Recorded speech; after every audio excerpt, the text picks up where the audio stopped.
shocking revelation that everybody has came to know the great prison shock is really it's just a joke, honestly. And I did 8 years in prison, and I gave my life to a point that the streets were going to kill me, or likely I would end up just doing myself in, just from running from things, pain in my life that hard. But at any rate, the book releasing, we're talking about a movie releasing, and we are trying to bring it to what it is. People need to understand that the damage that goes on in prison is really it is what it is. You go, you know, either you fall into the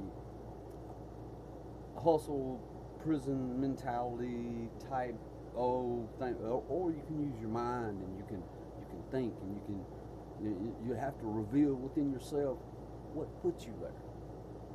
And out of this education, I accumulated this mass point of medical problems that had such an impact on me that there was no way there was no way around it. You know, being an epileptic, one, really enough made my life complicated enough to where I didn't need any stress. I was in the most violent state prison in the state of Alabama, which was Bullock Correctional Facility, and I was also in Bibb County. And what I did was I took basically the art they created, how to leave such an enormous paper trail behind it. Now, whatever you did, there was no way you could get out of it. And as this started to evolve, everything that I did, I recorded. So I dedicated 5 years, lost 5 years of my life, recording everything that went on, medical procedure, the way, I mean, the inhumane, these people, things that they do under the practice of what America thinks. You're bad, you need to go to, no, this is a business. This is the biggest business in America, worth, they say, $80 billion, but that doesn't include probably an escalated another 80 to 100 billion on the outside that is run from the internal part of the structure. So I began to evolve into a process of just everything that I did in a manner to where there was no way they couldn't get out of it. I had back surgery in the Russell County Jail, Phoenix City, Alabama. Dr. Lee Warren, neurosurgeon. From my understanding, whatever, but he did my back surgery, got dealt with, I guess, thrown in the back of the squad car. You know, don't transport me back in an ambulance like a human being. And now, today, 8 years later, that has failed. I have a broken back. The hardware that he put in has failed. I'm asking him to fix, just do the right thing, fix it. No, so, and then the prison story hits the news this morning, but now everyone is going to see the Department of Justice, congressmen, senators, executive branches, even Senate subcommittee investigations, congressional oversight, congressional inquiry, acquisitions. I have done all these things, and I have accomplished even fought the Social Security Administration alone. And I say alone now. Did my own briefs, my drafts, my oral arguments. I recused 3 federal judges. Not because I'm better. No, I did it through sheer education and knowledge, and I learned from the best attorneys and judges. Believe me, and if anything that I found out, it was such a sickening thing that this is destroying families at random, but this is a movement that people have to understand. This is a legacy that you, I, everyone else is leaving to our children, our grandchildren. Um, don't pass somebody by, but and not, you know, be courteous, be humane. Um, be human. Be a human. This is the real world, and there are things that really you can do like me, spend most of your life having to live a life of crime, just trying to survive because of the deep south oppressive lifestyle I was in. I mean, 7th grade education, got married early, and life started. That's how things work where I come from. And so moving with that, there was no way. I began a journey of education. Jumped directly into the law books and started at constitutional level. I had no idea, knew nothing about the law, didn't really care. The only thing that I knew was after I served 5 years of my life and I gave it up, I would be a better man. When I walked out, and honestly, it was kind of one of those nightmares in disguise that later off paid, because it made me so humble in a way that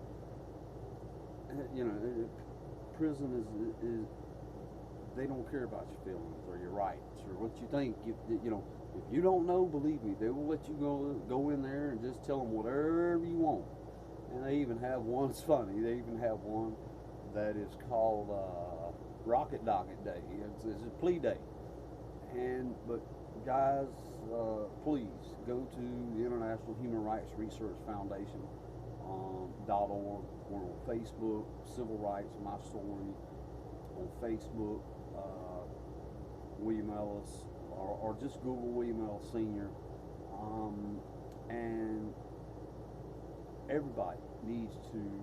I want some input. I want to know. Everybody keeps asking, how did I do all this alone? But nobody yet seems to want to learn or understand. There is a way, believe me. I've been to jail 74 times. I've been to prison twice. There is a way to beat the system because of the way it is constructed. Yet, everything that you do is a contract between we the people and the United States government. They are there to take care of us, but anyway, look us up on Facebook and support those. We don't ask for money. We're a nonprofit. We don't want money. What we want is education. We want power. We want knowledge. We want people to understand that the life of an ex-con. Believe me, when they come out, these people are so highly skilled and so highly advanced because you were locked up. Doctors, lawyers, judges, congressmen, senators. And believe me, they found out real quick, just like Judge Joe Brown, when he had to do his 5 days, try 5 years over not calling 911 because you didn't know something had happened at your home. And so it's not, 1 in 5 Americans will see prison in their lifetime. 1 in 5. Okay, and after the first incarceration for African American, the odds triple. For Caucasian, it doubles. This is not a racial thing. It's not a cultural thing. This is an American thing. And all of you need to wake up and understand that the untold story is the one that can crack open many doors for those on the inside, every one of you that watch this, have people on the inside, in prison, loved ones, children, brothers. I mean, you know, there is a reason. Information is free. This is not legal advice. I'm not an attorney. The only thing I do is research, analyze, and put people in points of perspective where they need to look up certain regulations, whatever it may be, whatever. But you would be just absolutely amazed at how much absolute sovereign power that you have, and anything that you do with the government, it is by agreement. It is not, you know, it is not like that. So you guys have a great day. My name is William Ellis, and I hope that you've watched this, because it's going to be heartbreaking. It's going to be hard. Yet there were many rewards that came out of it, and I think that we can all benefit from it.